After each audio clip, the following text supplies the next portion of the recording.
Learn how to manage an AC joint sprain with a physical therapist. Check it out.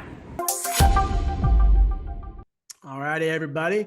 Welcome back to the Show Up Fitness Podcast. We're in episode number 42. And we got Doc Craig here from Echo in outside of San Antonio, Bernie, correct? Correct. And we're going to start a new little segment today. He's going to educate you all on what is going on in current events. So if an injury happens, let's talk about it. And so we have this wonderful professional in front of us who's going to teach us about my heartbreak over the weekend. Texas QB, he went out and he got a nice little, give him credit. He went right after that linebacker and they met pretty well. And he had a little, you can tell he was out, he came out with a sling. And so they were able to, especially with those nice facilities, get him in pretty quickly for an MRI. They came back with a grade 2 AC sprain. So let's talk about that injury, what's going on there, and what can we do as trainers and why it's so important for trainers to partner up with really, really credentialed individuals like we have right here. So where can we find you on Instagram? And then we'll get into this. So where you can find all our PT related content is at Echo Athletics TX. Or Texas. There we go. Absolutely. So if we want to start breaking out by talking about the different types of AC joint sprains and injuries, I think that would be good. And we can kind of highlight the anatomy. I know that that's one thing that y'all do really well at Show Up Fitness is talk about the anatomy, because I think if you get a good grasp of what the anatomy is with an injury, you can almost treat anything or prevent anything, really, that is. So are you cool if I share my screen because I have a little graphic? So you can see the screen here. There's this really nice image, and I can send the research article with you as well. But you've got the different types of AC joint sprains, and let's start by talking about the anatomy. And Travis today posted a really good Instagram post going over the anatomy of the scapula. But here, and can you all see my cursor all right, or can you see my cursor? Mm-hmm. Okay, so you have your coracoid process here, which is this little bony process on the front of the scapula that sticks out to the front, and that's where your pec minor is going to originate from. Then this is the acromioclavicular joint right here, so the AC joint. So you have your AC joint ligament right there, your acromion right here, and then the clavicle right here. So if you look through, type 1 is just a minor sprain of the AC ligament right there. Type 2 can have some involvement of the coracoclavicular ligament. Sorry, it's a mouthful. And then a rupture of the AC ligament itself. Then when you get into type 3, type 4, type 5, type 6, this is where you're looking at more severe, like complete rupture of both the CC ligament and the AC ligament. And then you get dislocation of the clavicle and all the other ones. Now, most likely in your setting, you're more likely to see somebody who comes in with a type 1 or type 2, something that doesn't necessarily require surgery and more requires time and rest. But yeah, so that would be kind of your foundation right there, is knowing the structures around there and knowing what connects to it. So yeah. So I will send you that research article as well. I love that. That's something we can add on there. And so you have the most broken bone in the human body. You got the clavicle and that AC joint, not very mobile. And then you have that collision. And so you have a full blown rupture. And that's interesting how the news they don't put that in there because it'll scare the shit out of everyone who's a big Texas fan. And so what's that recovery look like? Is he going to be able to come back? And is there, with certain injuries, I know I've talked to therapists and there's like deadlines. I say, okay, I wouldn't give the green light for 9 months, 12 months. You hear Rodgers right now, that's a whole other podcast coming back from Achilles tear. And he wants to do that like 6 months. And most people say that's ludicrous. But like for this injury right here, what are your thoughts? Is he going to be back and playing? Or are we going to get to the national championship or what? I don't know about getting to the national championship, but he will definitely be back this season if it is just a grade 2. You're looking at probably 2 to 3 week recovery time if they rush it. I like whenever somebody comes in with this, the first thing they're going to do is rest, and you saw them in a sling on the sideline. So right off the bat, they want to make sure that that shoulder. So number one is they first want to make sure that that shoulder is in a good position. So that's why you use the sling. It's going to hold that AC joint in a little bit better of a position so that that ligament can heal and kind of go back to where it was at. So yeah, I would say probably 2 to 3 weeks before he's back. And during that time, number one thing they're going to focus on as far as a rehab aspect is making sure that they maintain range of motion. And then after that, start working on strength, get them back to throwing.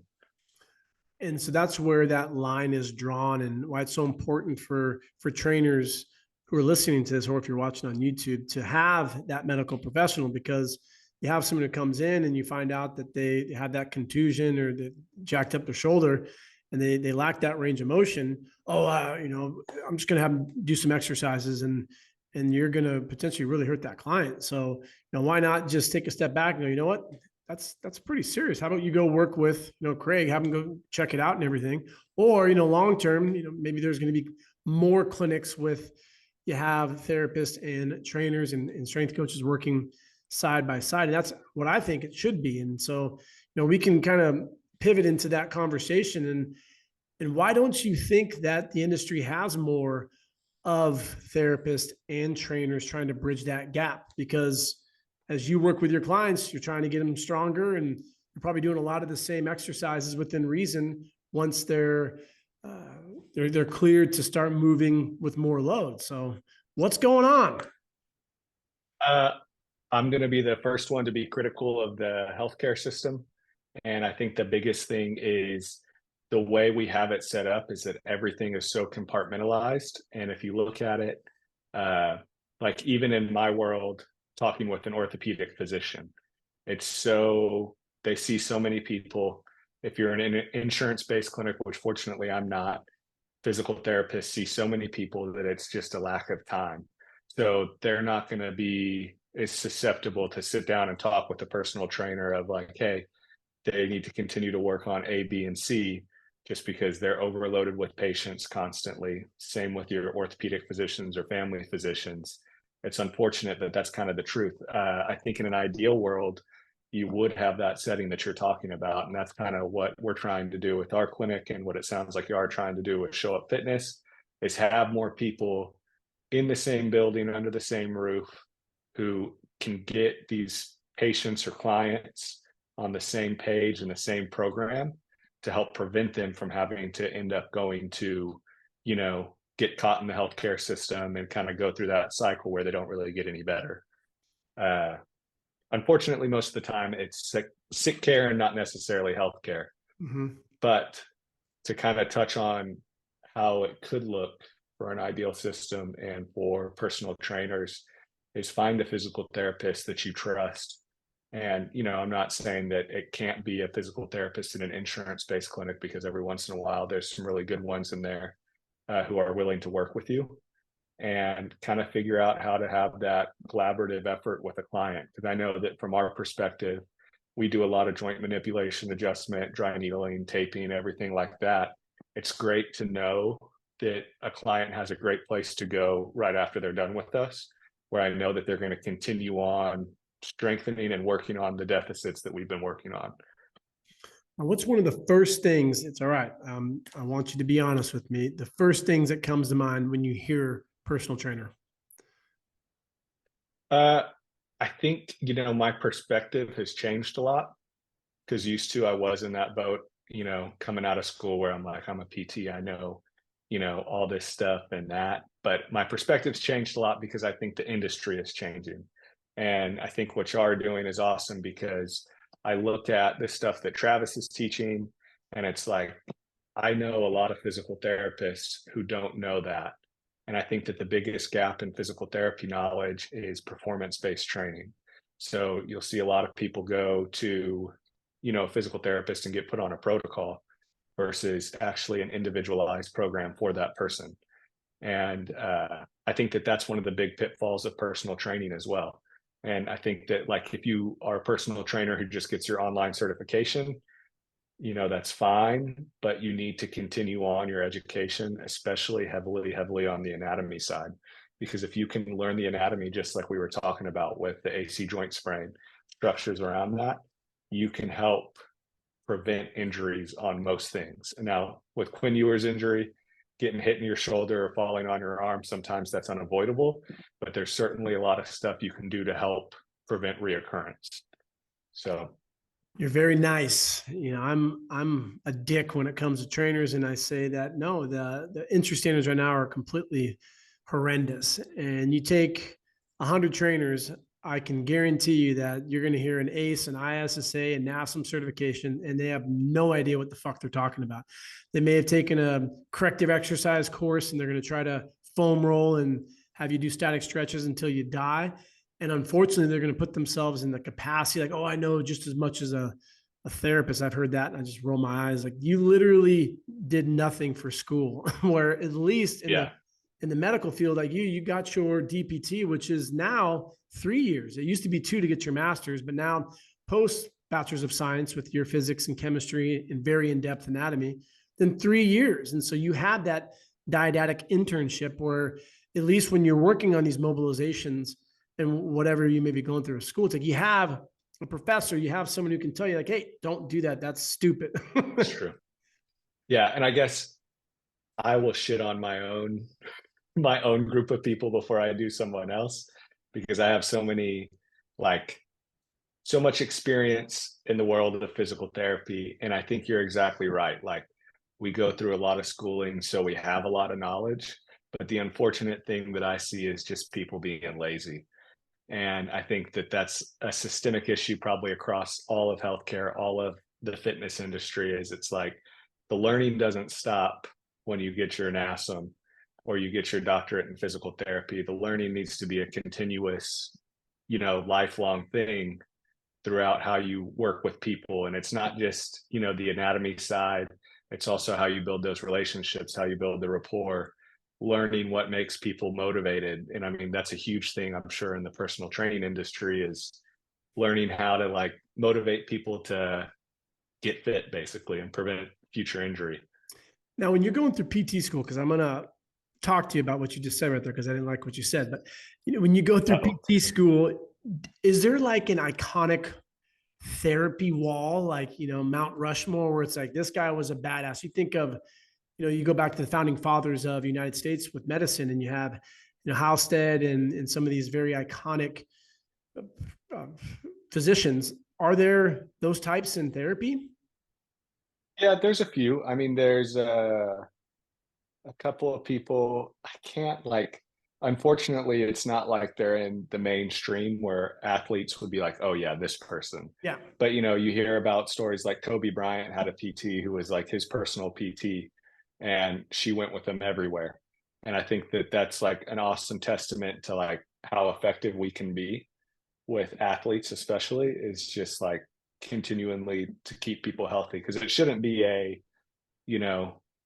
once you're done rehabbing, you're done. It should be similar to like going to your dentist, of like checking in, getting a tune up, stuff like that, if that makes sense.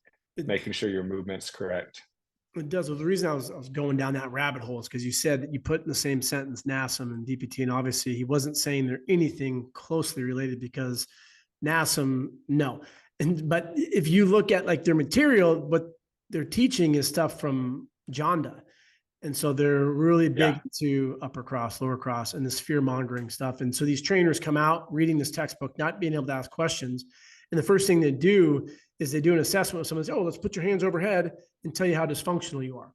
Oh, you have an overactive lat and we got to strengthen this. They do all this kind of therapeutical based approach. And then the client's like, what the fuck am I doing this for?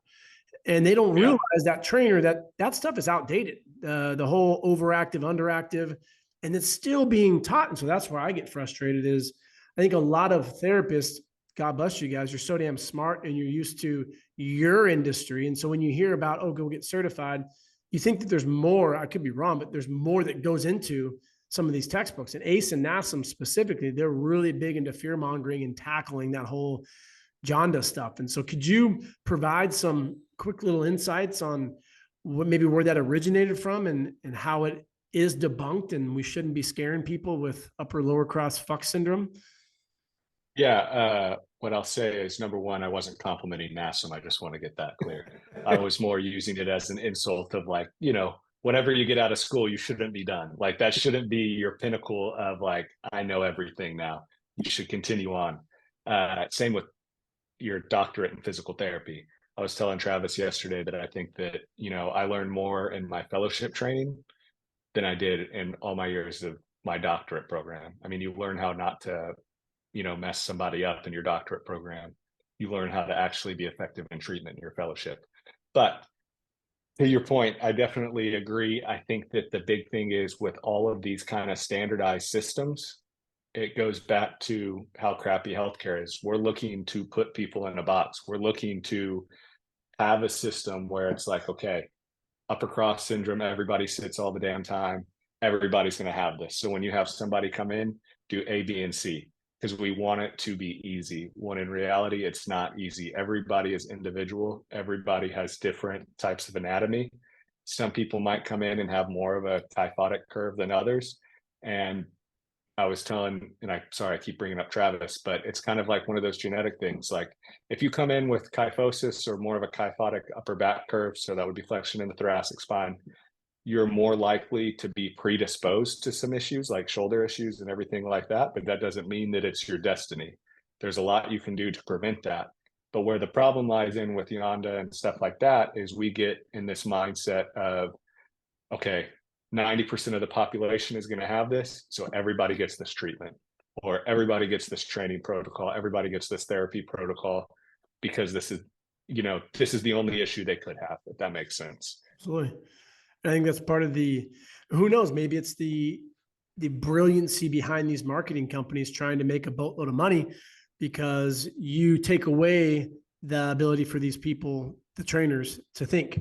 And so we're not critically taught how to think. You're just, you have A, B, C, and D, and you can run them through it. And if you have 100 people, you may be able to actually help 5 or 6 of them. But then you use those 5 or 6 as that anecdotal evidence is the way and the only way to do things. And it's unfortunate because so many trainers quit, and it's a problem because of those entry standards. And so when you look at furthering the industry, leveling up, you alluded to anatomy. I'll also get pushback from the other side, and I like it because every trainer, in my opinion, should be able to have a conversation with a therapist, a chiropractor, a physician, and understand basic anatomy, which I think is basic. So when they say AC sprain, or if they were to say supraspinatus or a certain muscle around the knee or whatever, you understand where it's at. Where too many trainers don't even have that basic knowledge. And so how would you challenge the industry within fitness when you hear trainers saying like, well, your clients don't care about what the subscapularis does, how it internally rotates, or how your rhomboids retract the scapula? They don't care about that. So why would you waste time? They want to get big biceps. They want a 6-pack. Go get them that. I would say that knowing the anatomy, and let's kind of switch here towards just like, if you're having difficulty getting clientele in the door, knowing your anatomy gives you instant credibility. And I think knowing your anatomy gives you way more credibility than any certification is going to give you. If you can talk to a patient or a client about, hey, I know that you might want big biceps, but if we only focus on biceps without focusing on scapular stability in the lower traps, rhomboids, and stuff like that, you're going to wind up with biceps tendonitis and a bunch of other issues. And then you're going to wind up having to spend a ton of money on PT or going to see your ortho or using your benefits or whatever. So I think that, knowing your anatomy is the key to being effective in any sort of orthopedic movement fitness industry. And I think that is honestly the biggest pitfall for most personal trainers and even most PTs. So this is probably a longer conversation on one-off, but I'm always getting ideas and chatting with Travis, and having like an elite, you said, fellowship. And I like that, where you hear, I have a bunch of lawyers as clients, and I always ask them, like, where's the best law school? And it's pretty commonplace to say Harvard. This is the number one. And with, physical therapist schools, there are some that are superior. But within training certifications, there isn't. It's just a bunch of marketing companies. And, I always laugh when I see a NASM and a bio, because I'm like, well, that person knows what the fuck they're doing. And they actually think that they're they're credible. But is there a line to be drawn with the anatomy? So, if you like, we like to challenge the 17 muscles of the shoulder, we get into 20 lower body muscles. And Travis and I were talking about, going more in depth, like, okay, so should we know what the popliteus does? Should we know what the psoas minor? Do we need to know what the stapedius muscle in the ear does? It's like, where's that line where it's like, okay, 650 origin insertion, neural innervation and actions, you need to know that. I think that trainers could probably dial it back a little bit, maybe not 650. So where is that line? I think that the line would come from more of like what you're training. So when you get into the nitty gritty and you're talking about like the popliteus and stuff like that, that's more of a safeguarder of the knee. It's not necessarily something that you can specifically train. So I think making sure, like knowing your muscle groups, like quads, hamstrings, calves, tibialis anterior, all your different agonists and antagonists, I think that those are really, really important. I don't think it's bad to know extra, but I think that like if I was talking to a personal trainer and he came in and he was like, this patient's having issues with their popliteus, I would probably be a little bit like, probably not, but maybe, it's cool, you know what that is, but like, that's never at the forefront of my mind. I think a good thing though on innervation is knowing what muscle groups are innervated by what nerves, so that you can identify if it's more of a global weakness thing versus just an isolated weakness. So no, like I think that there's value in that, because then you can recognize when you have a client who might need to be referred out, or who might need to go see a doctor or a PT or a chiropractor. I don't like referring people to chiropractors. I'm joking. And I need some help with my pronunciation, because I always tell trainers, when in doubt, say it with confidence and people will believe you. And I even had a couple of therapists as clients, and I said it with confidence. They're like, oh, I didn't know that's how you said it. I'm like, oh shit, is it? So coracobrachialis, correct? Coracobrachialis, correct. Sternocleidomastoid. Correct. The masseter. That's how I pronounce it. Okay. So you start getting to some of those. I'm like, just say it with confidence. But then sometimes I will hear variations. Like, let's look at are there any that pop out of your mind that you hear some people say? Perineal, peroneal? Yeah. And then those are also, they've been reclassified as your fibularis muscles. So you can hear both your fibularis longus and brevis or your peroneal longus and brevis. I typically still stick to the peroneal because the nerve is still the peroneal nerve. Yeah, so that's why I call it that. So I didn't realize that. So it's been reclassified. And is there like a magical textbook? So people always ask me, what's the best textbook? I'm like, I don't fucking know. I go off of USC's. The one that we were like graded on was Netter's Anatomy. But I mean, I think that if you're using USC's, you're probably in a pretty good place, because I think they're in like the top 5 PT programs. So I would go with them over what our small school said. Well, when I was first teaching in our West Hollywood gym, one of my buddies is Dr. Waterbury, Chad Waterbury. He's a professor there. And I was doing Instagram Live, and I had this Segan Adams. It's a green textbook. And at the time, that textbook just had the lats extend, they adduct, and internally rotate. And then he starts blowing up my Instagram. He's like, what the fuck, Chris? No, they also horizontally abduct, and they retract, and he went over all 7, the acronym being die hard. And I was like, well, shit, I didn't know this textbook didn't have it. So I think that's always, it's not that you're wrong, but there is a lot of different textbooks when it comes to anatomy. And so what are your thoughts on like the apps that are out there? Are those, a good place for people to start learning? I would definitely start with the apps. I mean, the apps are a little more interactive, and I think now it's a little easier to digest digitally than it is on paper. when you're just reading words, because with a lot of those apps, and I don't remember which one y'all use, but I really like the one that Travis uses because it actually shows you the action. And I think that that's a way more effective way of learning than just reading words on a page.